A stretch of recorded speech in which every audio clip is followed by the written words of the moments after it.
Hi friends, welcome to Hyderabadi రుచులు. ఇప్పుడు మనం ఒక ఐస్ క్రీమ్ తయారు చేసుకుందాము. చాలా ఈజీ ఐస్ క్రీమ్.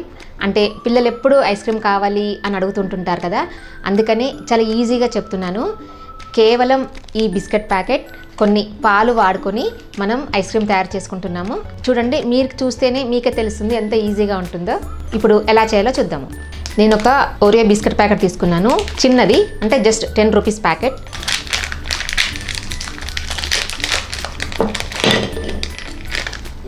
ఇప్పుడు వీటిని ముక్కలు చేసుకోవాలి, చిన్న చిన్న ముక్కలుగా కట్ చేసుకోవాలి. నేను క్రీమ్తో పాటు వేసుకుంటున్నాను.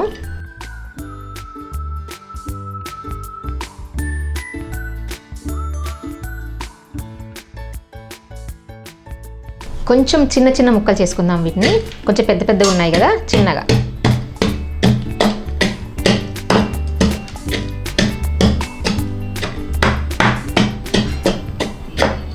ఇదిగో చూడండి, ఇలాగా చిన్న చిన్న ముక్కలు కట్ చేసుకుంటే చాలు. ఇదిగోండి. ఇప్పుడు మనం ఐస్ క్రీమ్ మౌల్డ్స్ తీసుకుందాము. మీరు ఐస్ క్రీమ్ మౌల్డ్స్లో వేసుకోవచ్చు, చిన్న చిన్న కప్స్ ఉంటాయి కదా, పేపర్ కప్స్లో వేసుకోవచ్చు, టీ గ్లాసెస్లో కూడా చేసుకోవచ్చు.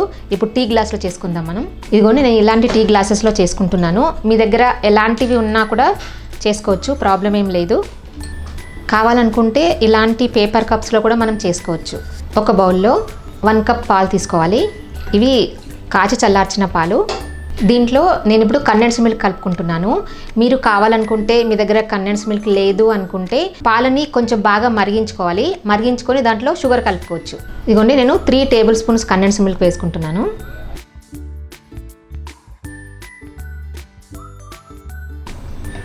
బాగా కలుపుకోవాలి. నేను 3 టేబుల్ స్పూన్స్ వేసుకున్నాను. చెప్పాను కదా, మీ దగ్గర కండెన్స్ మిల్క్ లేకపోయినా పర్లేదు, షుగర్ వేసుకోవచ్చు. కాకపోతే పాలని కొంచెం ఎక్కువసేపు మరిగించాల్సి ఉంటుంది. కండెన్స్ మిల్క్ వాడడం వల్ల క్రీమీగా బాగుంటుంది ఐస్ క్రీమ్. ఇప్పుడు ఈ ఓరియో బిస్కెట్స్ని ముక్కలు చేసుకున్నాం కదా, వీటిని గ్లాసుల్లో వేసుకోవాలి. స్టీల్ గ్లాసులనే అవసరం లేదు, మీ దగ్గర మామూలుగా మనం టీ తాగే కప్స్ ఉన్నా పర్లేదు. ఇందాక చూపించారు కదా, పేపర్ గ్లాసెస్ అయినా పర్లేదు. ఇప్పుడు ఈ మిల్క్ మనం ఈ గ్లాసులో పోసుకోవాలి. మరి నిండా పోసుకోవద్దు, కొంచెం తక్కువే పోసుకోండి.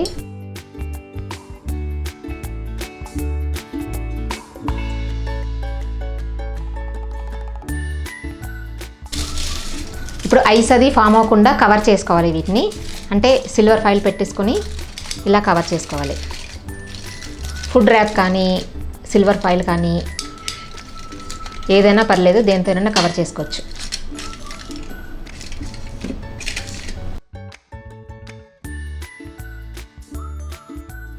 నైఫ్తో కొంచెం హోల్ పెట్టుకోవాలి, సిల్వర్ ఫాయిల్కి హోల్ పెట్టుకోవాలి. ఎందుకంటే ఐస్ క్రీమ్ స్టిక్స్ పెట్టుకోవడానికి. ఇదిగోండి, ఈ స్టిక్స్ పెట్టుకోవడానికి. మీ దగ్గర ఐస్ క్రీమ్ స్టిక్స్ లేకపోయినా పర్లేదు, మామూలుగా ప్లాస్టిక్ స్పూన్స్ లాంటివి ఉన్నా కానీ పెట్టుకోవచ్చు. ఇప్పుడు మనం వీటిని ఫ్రీజర్లో పెట్టుకోవాలి. మినిమం 7 to 8 అవర్స్ ఫ్రీజర్లో పెట్టుకోవాలి. అంటే డీప్ ఫ్రీజర్లో. చాలామంది అడుగుతున్నారు, ఫ్రీజర్ అంటే ఫ్రిడ్జా అని. కాదు, డీప్ ఫ్రీజర్లో పెట్టుకోవాలి. ఇప్పుడు డిస్పోజబుల్ గ్లాసులు కూడా చూద్దాము.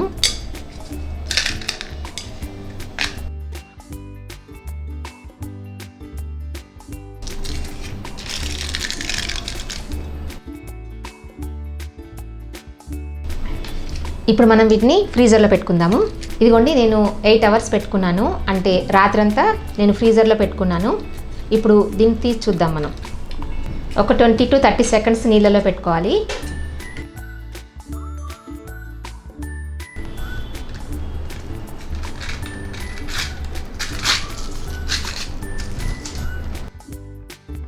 ఇదిగో చూడండి, ఎంత బాగుందో చూసారా. చాలా సింపుల్గా చేసుకున్నాము, జస్ట్ ఓరియో బిస్కెట్స్ పాలతో కలిపి. చాలా టేస్టీగా ఉంటుంది. ఇది మీరు నీళ్ళలో పెట్టుకోకపోయినా ఇలా చేత్తో కొంచెం సేపు రబ్ చేసినా సరే ఈజీగా వచ్చేస్తుంది.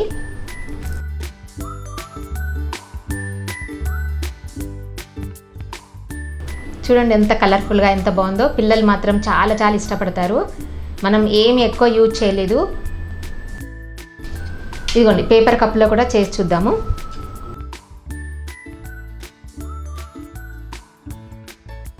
చూసారా, పేపర్ కప్స్లో చేయొచ్చు, ఐస్ క్రీమ్ మౌల్డ్స్లో చేసుకోవచ్చు, మామూలు గ్లాస్లో చేసుకోవచ్చు.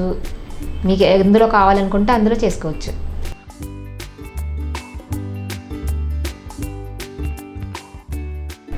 చూసారు కదా ఎంత ఈజీగా చేసుకున్నామో. జస్ట్ ఓరియో బిస్కెట్స్ పాలతో చాలా చాలా టేస్టీగా ఉంటుంది. ఒక్కసారి ట్రై చేయండి. ఈ వీడియో మీకు నచ్చినట్టయితే కింద లైక్ బటన్ కనిపిస్తుంది కదా, ప్రెస్ చేసి ఫ్రెండ్స్ అందరికీ షేర్ చేయండి. సజెషన్స్ ఏమైనా చెప్పాలనుకుంటే కింద కామెంట్ సెక్షన్లో కామెంట్ పెట్టండి. నా ఛానల్ ఎవరైనా సబ్స్క్రైబ్ చేయని వాళ్ళు ఉంటే తప్పకుండా సబ్స్క్రైబ్ చేయండి. కొత్త వీడియో నోటిఫికేషన్స్ కోసం పక్కనున్న బెల్ బటన్ని క్లిక్ చేయడం అస్సలు మర్చిపోవద్దు. Thank you for watching.